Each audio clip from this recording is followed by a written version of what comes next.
Mr. Coveney, just want to start today by talking to you about your party's advocating a yes vote in the upcoming referendum. We want to ask you, from our site users, they want to know what impact will a yes vote have on 16 to 25-year-olds in this country? Well, first of all, can I say that this is a choice more important for young people than for anybody else, because this is about what their country is going to look like in 3 years' time, or 5 years' time, or 10 years' time. It's part of the process of trying to rebuild a broken economy, and in some ways a broken society. You know, we made some terrible mistakes as a country, both politically, from a banking perspective, from a debt perspective, during the so-called Celtic Tiger period. And we're now having to correct that and fix that mess. And so this treaty won't solve all of Ireland's problems, but it is an important part of that journey. What this does is it signs any future Irish government up to responsible budgeting, which is a good thing. Because Ireland, unfortunately, over the last 30 years has had a boom and bust economy. We've had huge growth and then a collapse, huge growth and then another collapse, because governments have overspent money that they can't afford to spend. This treaty is about preventing that across the European Union to bring stability and balance. And that is so that we can create sustainable, steady growth in the Irish economy and job creation to go with that. And secondly, it's about accessing emergency funds if we need it. At the end of next year, Ireland will no longer have emergency funds from the IMF and the EU, and so we'll have to raise our own money again, which is a good thing, because that'll be a return to proper sovereignty for Ireland. But if we can't raise the kind of money that we need, this treaty allows us to access a pool of money that's been put in place for fragile economies that are trying to recover at the moment if we need it. And that's a safety net that if we vote no, we won't have. So this is about building a country that can provide jobs for our young people in the future, that can provide an exciting and positive future for people. And this treaty will do some of that work for us, not all of it. We need to do a lot of other things as well. But that's why I'm so sort of passionate about trying to talk to young people about why this is important for them, because it's more important for them than for their parents in many ways. Because this is about, as I say, what their country will look like in 5 or 10 years' time, and it also will determine whether they can find a job here or whether they'll have to go abroad to do that, which is not what any of us want. So, this is a hugely important choice for young people in Ireland, and I hope they'll take the time to inform themselves and vote. Do you want to just elaborate a little bit on those other things that you feel needs to be done to? Look, you'll hear a lot of talk on the no side about this being about permanent austerity, right? That's just not the case. This is about steady, stable growth. The reason why we have austerity in Ireland at the moment is that we're trying to correct the mistakes of the past. Okay, we're spending 18 billion euros more than we're earning, from last year. And we need to correct that balance. This is like Ireland is being run like a house that's spending nearly twice what it's earning, and that's not sustainable. People just won't keep lending you money unless you correct that. And so that's why we're having the painful decisions around cuts in expenditure, around some increases in taxes. Nobody likes that. No government likes to implement that. But we have to get Ireland back onto an even keel where we're spending what we can afford to spend. But with those difficult decisions, we must also find a way to actually grow the economy, to create jobs, to get stimulus into the economy, and that's what the government needs to do in parallel with the decisions that have been taken in this treaty. And Europe needs to do that generally as well. So that's why you'll see the government coming out with jobs plans, with stimulus packages. But people shouldn't expect everything to be dealt with in this one treaty, which is really focused on funding and budgets. But we need to do things, for example, reduce Ireland's debt burden. That's linked with banking, which is a huge open sore for Irish people, and they're very annoyed about it, and rightly so. We need to find ways of making the Irish economy more attractive for investment, from foreign direct investment. And so far this year, we've seen about 1,000 jobs a month coming into Ireland from foreign direct investment. For the first time in 4 years, Ireland is now creating more jobs than we're losing. So, we are starting to see some signs that things are improving. This treaty will actually add to that and help us take the next step. That's why it's so important. If we decide to vote no, in my view, we create this totally unnecessary crisis of confidence in terms of where we get our funding from. which I think will undermine what we're trying to do in terms of growth and job creation. So my job in the agri-food side is to ensure that farming in the agri-food sector continues to grow, that we find new markets for our food, so that we can produce more food here and create jobs around that. That really doesn't have a huge amount to do with this treaty, but that's a job that I need to do in parallel with it. And every minister needs to do the same. They need to find ways of creating stimulus and jobs through their portfolios. So a government has a job to do outside of this treaty, but certainly passing this treaty helps us to do that. And that's why it's so important from a job creation point of view. A lot of our users on our site are wondering, should this age group be consulted in relation to these constitutional amendments that have the potential to have a long-term impact on their lives? Yeah, I mean, the government are looking at that at the moment, actually, and we said that we would do that in our programme for government, and that is happening. In fact, we're setting up what's called a constitutional convention. So essentially, we're putting a pool of people in place from all different backgrounds and walks of life and so on, to actually look at the constitution and to consider things like the age of voting, how, for example, Irish people living abroad could vote. Or should they be allowed to vote? In my view, they should, under certain conditions. So yeah, we are looking at that as a government, and we're trying to get feedback from people as to how best we can facilitate that. Because I do think, 16 and 17-year-olds in Ireland, many of them are very engaged in terms of what the future holds for them, and many of them want to say. So I think over time you'll see, over the next year or so, you'll see the government coming forward with some proposals on that, on the basis of recommendations coming from a broader group of people, which is known as this constitutional convention, which young people will have a strong say on as well. Yeah. And just a follow on from that, is something as a decision maker yourself as a minister and your other colleagues, do you take into account that kind of long-term vision of, when you're making the high-level decisions, are you thinking about the generation that are there behind who are coming forward? Look, I've got two daughters. One of them's 3 years of age, the other's 14 months. By the time I leave politics, I want Ireland to be a better place for them to grow up in, whether they're in school or college or looking for work. I'm one of 7 children. I come from a big family. I have 35 nieces and nephews. I'm very much in touch with what young people are asking and demanding and questioning. I've grown up in politics almost since I was 25, which is very unusual for someone in their 20s, I suppose. But I mean, what this government is all about is about putting Ireland onto a stable growth pattern so that we don't have this kind of tragedy that we've seen over the last 3 or 4 years again in our lifetime, where huge numbers of young people have to leave Ireland to find work, where we've seen unemployment grow from 5% to 14%, where so many families are struggling and suffering as a result of that, to make ends meet on a daily basis. That is a desperate legacy that we've taken over and we need to solve.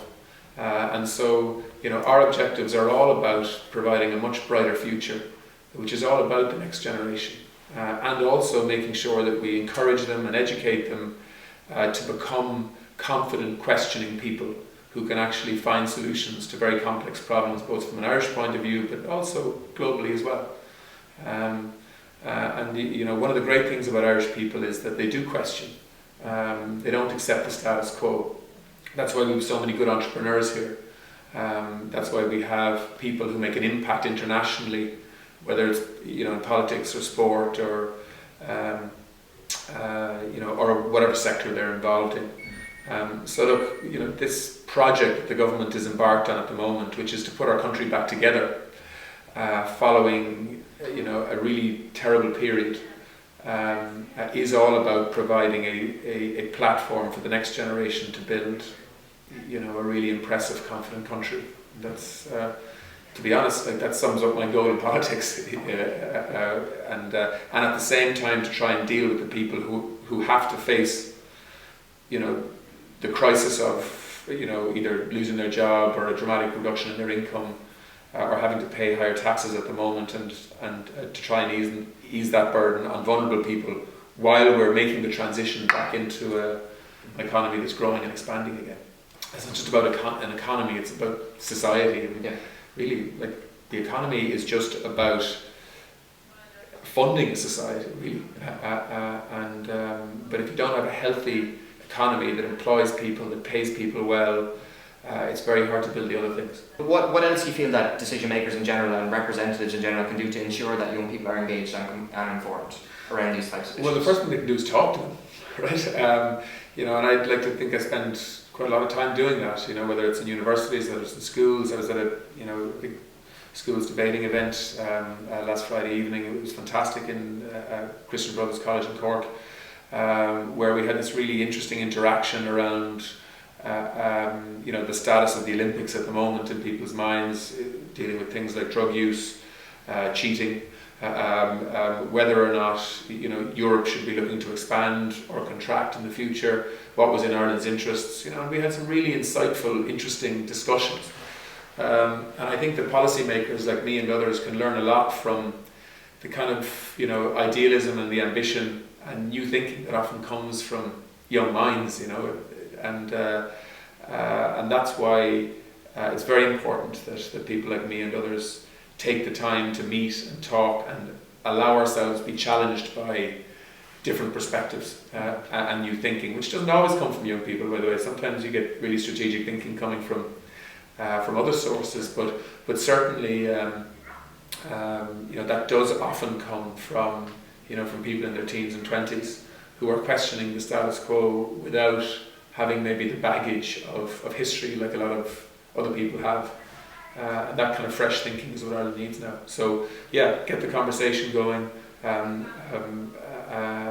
ensure that people who are making decisions are constantly exposed to debate and discussion and questioning from young people. And there are lots of different formats that you can do that in, whether it's youth wings of political parties, or whether it's debates, or whether it's just canvassing and knocking on doors, or people contacting you by email or through social media or whatever.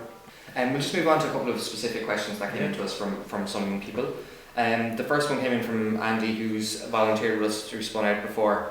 And Andy states first, it's the government's responsibility to maintain a budget. Yes, the yes side are advocating and bringing in this legislation which involves penalty on failure to comply with predefined structural deficit. So if we break that 0.5% gap. And he's wondering, does this insinuate that it implies an incompetence and an inability to do the job of government for which the government was elected? Well, I think we have seen incompetence in the past. But not just incompetence, I think we've seen budgeting for politics rather than budgeting for a country. And what I mean by that is we've seen governments spending huge sums of money in the build-up to an election so that they would try and buy an election by making people feel good about themselves and giving out a lot of money, but money that the country couldn't afford.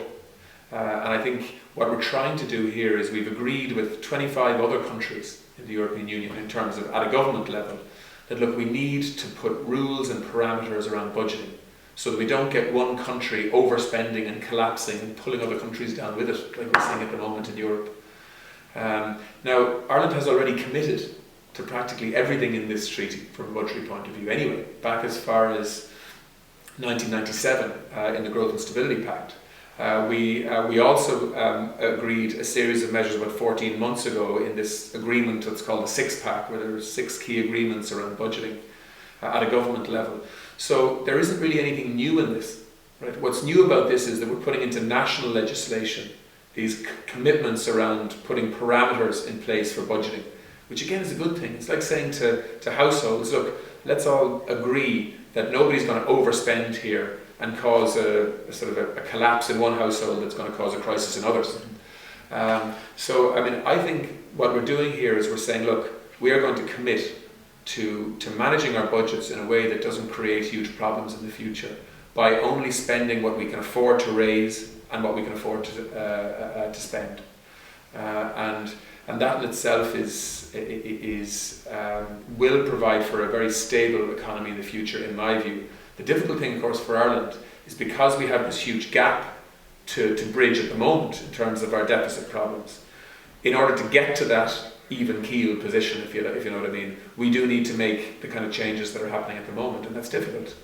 But it's very clear in this treaty. I mean, we are being given plenty of time to do that. In fact, the requirements around debt reduction in Ireland really aren't going to kick in till about 2018. And even then, we have 20 years to make the correction, to bring our debt levels down to a more manageable level. And we managed to do that in the 90s after a recession in about 9 years. We more than halved our debt to GDP ratio. So we'll have 20 years to do it this time. So this is achievable. This isn't about permanent austerity. Quite the opposite, in fact. It's about preventing the need for austerity in the future once we get Ireland back into recovery again, by preventing any future government, whoever may need it, from overspending and causing collapse again. So no, I mean, I think that this isn't about incompetence. I think we've seen incompetence in the past, and this is about ensuring that we don't see that again. But I think it's a very competent decision, if you like, to actually sign up to this and mean it, because I think people will benefit from that, and we'll see an end, hopefully, to the kind of queuetour politics that we've seen at times when governments overspend to try and be popular. The second last one we have for you is, I think again you've touched on some of this already. One of our service users, Jamie, who lives in Ballymone, emailed, and Jamie's under the age to vote, and he was wondering. I just want to know why he's seeing cuts to his youth club funding in his local area, and he's wondering if his mother votes yes in the upcoming referendum, what would his youth centre get out of that? I suppose what Jamie is asking here is, will a yes vote treaty potentially benefit investment in community in the long run, or how will that impact? So look, that's a good question, because people want to know, look, what does this really mean for me? Like, rather than this sort of economists' debate around budgets and structural deficits and so on. I mean, what this essentially is about is ensuring that Ireland can fund itself in the future. So, and that is going to have a direct impact on services. I mean, people sometimes think that government can just spend money to solve problems. The money that we can spend has to be raised either through taxation or through borrowing. And hopefully we are going to see Ireland getting out of its current problems by actually creating more employment and more growth, which is going to lead to more taxation, which means we won't have to make any more cutbacks. That's the strategy. That growth will solve our problems in the end. But in the meantime, we can only spend what we can afford to raise or borrow. And that's why we've had to make some of the cutbacks that we've made. But what I would say to him is, look, if we follow the strategy that we're currently following, the government will be able to fund services like youth centres, which are really important, into the future. By voting no, we run the risk of potentially not being able to access any emergency funding in the future should we need it. That's a very dangerous place to be in, because if we can't borrow money, if we can't raise money, and we can't raise enough money through taxation, well then, potentially we would have to have much more difficult budgets. And I don't want to say that in a threatening way, but I just want to give people the reality of what happens to a country if you can't raise money. Look what's happening in Greece at the moment. They're talking about salary cuts of 40%. They're talking about tens of thousands of public servants just being laid off because they can't afford to pay them. They're talking about people on pensions losing huge percentages of their pensions because the country simply can't raise the money to pay them. So people need to understand that yes, at the moment we're having to make some cutbacks because we're trying to get Ireland back into a situation where we're spending what we can afford to spend. But by voting no, you don't all of a sudden vote no to austerity and magically create money that can automatically be spent on youth centres and so on. In fact, the opposite would be the case in my view. We damage the economy, we create more uncertainty, particularly around where Ireland gets its funding in the future, and we make it more difficult for a government to put budgets together, not easier. So if you're concerned about local services and funding them, I would say that voting yes will ensure that those services can actually be funded in the future, or will certainly increase the likelihood of that. And David asks, why has the government decided to hold the treaty referendum on Thursday again, and when it will potentially reduce the student vote? I know it's the end of May, but there's still some exams going on, I suppose, at this stage. Yeah, there are some. I mean, we thought about this. First of all, a lot of students will have finished their exams at this stage, so they'll be home anyway. The danger of holding it on a Friday on a bank holiday weekend is that often the Friday of a bank holiday weekend, people feel that they're on the bank holiday weekend on the Friday, and so they maybe lose their focus in terms of the importance of going out to vote. As well as that, an awful lot of people go away for the weekend on a Friday night during the long weekend. So, we were trying to balance all of these things. And I think, to be honest, if we were holding this in the middle of an academic year, I think we probably would have looked at a Friday in all likelihood. But because so many students will be finished or finalising their exams, we felt that a lot of them will be home on this Thursday. So, there's no ideal day. In France they hold elections over the weekend. That has drawbacks too, because people are heading off to matches or they're away for the weekend or whatever. Other countries hold elections midweek, other countries hold it on Fridays. There's no perfect day, but we had to make a judgment call here as to whether we would hold it on the Friday of a bank holiday weekend or whether we would hold it on the Thursday just before that. In the context of some students at least being finished their exams and being able to be home for it, we felt that on this occasion a Thursday might work. But I know there will be some students who will be put out and who won't be able to get home, and that is frustrating. That's why we'll keep the polls open until 10 o'clock at night to try and ensure that people who are trying to get home have the best chance of doing that to vote. So the most important thing I'd say in this interview is, regardless of what age you are, do make the effort to go out and vote. This is a really important treaty. Often European treaties are seen as kind of highbrow, complex treaties that don't have a huge amount of relevance to people on the street. This treaty is nothing of the sort. This is directly about Ireland's future, its funding, whether we can grow our economy, whether we can create jobs. As I say, it won't solve everything, but it's a very important element to what we're trying to do to rebuild this country. And that matters for young people, to ensure that you can stay here and build a life here rather than having to go to somewhere like Sydney or Boston. So, make the effort to vote and take it seriously. And, obviously I'd be strongly recommending voting yes, because I think that's the right thing to do for the country. It's okay to ask you one small follow-on question, just from we were talking about back in Jamie's question about youth investment or investment in this little community and youth centres. And there's a strong argument for investing in youth and early intervention and so on, and preventative measures leads to growth in later. Is that in later years for society? Is that something that's on the government's radar at the moment? Oh yeah, that's why investment in education is so important. And that's why you won't see the kind of reductions in expenditure in terms of the lowering of the expenditure ceilings in education that you've seen in some of the other areas.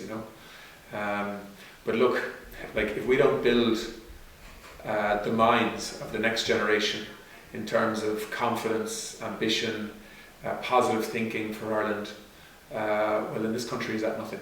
And that's why sometimes I get really frustrated about the way in which politics and debate is now conducted, which is often very cynical, often based on protest and outrage and anger and trying to divide people rather than bring them together. That has become a feature of opposition politics in Ireland. And the one thing I hope young people will be able to do is to be able to see through that and actually focus on solutions rather than the problems, and focus on actually solving those problems rather than just being angry. And that's difficult to do because people have a right to be angry at the moment because of what's happened to our country. But what the government's trying to do is fix it, and we need everybody's help in doing that. And yes, we'll make some mistakes, and we've made some mistakes in terms of how we communicate our message and some of the decisions we've made. But we only have one agenda, really, and that's to rebuild the country in terms of its confidence, in terms of its self-esteem, in terms of its reputation, so that we can get growth going again, which is in everybody's interest. And young people are absolutely vital to that journey because they're the ones taking over, in politics and business and sport, and it's their job to inspire, people in terms of what Ireland will look like in 5 and 10 years' time. So no, we need to spend a lot of time investing in young people, but also challenging them. Investing in young people isn't just about giving them everything they want. It's about challenging them to help us solve problems and taking their views seriously. And I think that's what young people want.